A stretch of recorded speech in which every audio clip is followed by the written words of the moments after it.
IPL 2025 season Bharat Pakistan యుద్ధం కారణంగా అర్ధాంతరంగా వాయిదా పడగా తాజాగా ఐపీఎల్ను పునఃప్రారంభించేందుకు బీసీసీఐ ఈరోజు కీలక నిర్ణయం అయితే తీసుకుంది.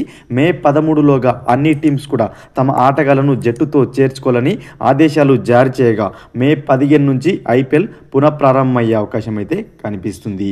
ఈ క్రమంలోనే ఆర్సీబీకి భారీ షాక్ అయితే తగిలే అవకాశం కనిపిస్తుంది. ఎందుకంటే ఆర్సీబీ ఇంకొక 3 మ్యాచ్లు అయితే ఆడాల్సి ఉంది. ఇప్పటికే 11 మ్యాచ్లలో 8 విజయాలతో 16 పాయింట్లతో రెండవ స్థానంలో కొనసాగుతుంటే దాదాపుగా ప్లే ఆఫ్ చేరుకుందని చెప్పుకోవచ్చు. ఇంకొక మ్యాచ్ గెలిచినట్లయితే అఫీషియల్గా ప్లే ఆఫ్ అయితే చేరబోతుంది. కాగా రాయల్ ఛాలెంజర్స్ బెంగళూరు జట్టు మే 3వ తేదీన సిఎస్కేతో బెంగళూరు వేదికగా మ్యాచ్ ఆడగా ఉత్కంఠంగా సాగిన ఆ మ్యాచ్లో ఆర్సీబీ 2 పరుల తేడాతో విజయాన్ని సొంతం చేసుకుంటే ఆ మ్యాచ్లో ఆర్సీబీ కెప్టెన్ అయిన రజత్ పాటిదార్ గాయపడ్డాడు.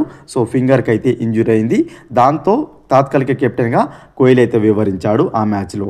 అయితే ఇంజురీ కారణంగా రజత్ పాటిదార్ మరొక 10 రోజుల పాటు ఆటకు దూరంగా ఉండే అవకాశం ఉందని ఈఎస్పీఎన్ క్రికెట్ ఇన్ఫో తెలిపింది.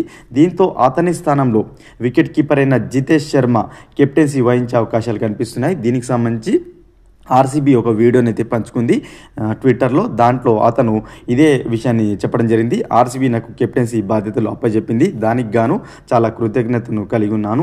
దేవదత్ పడిక్కల్, రజత్ పాటిదార్ ఇద్దరు అందుబాటులో లేకపోవడం మా టీంకు తీరని లోటుగా ఉంది. ఆ ఇద్దరి స్థానాన్ని భర్తీ చేసేందుకు ప్రణాళికలు రూపొందిస్తామని జితేష్ శర్మ అయితే పేర్కొన్నాడు. సో రాబో 3 మ్యాచ్లకు గాను మనకు రజత్ పాటిదార్ అందుబాటులో లేనట్లయితే జితేష్ శర్మ కెప్టెన్సీ వహించబోతున్నాడు. సో ప్లే ఆఫ్ వరకు అంటే ప్లే ఆఫ్ సమయానికి రజత్ పాటిదార్ అందుబాటులోకి వచ్చే అవకాశాలు ఉన్నాయి. ఫ్రెండ్స్, ఈ వీడియో కనుక నచ్చినట్లయితే లైక్ చేసి షేర్ చేయండి. మరిన్ని ఆర్సీబీ అప్డేట్స్ కోసం మన ఛానల్ని సబ్స్క్రైబ్ చేసుకొని పక్కనున్న బెల్ బటన్ క్లిక్ చేయండి ఫ్రెండ్స్.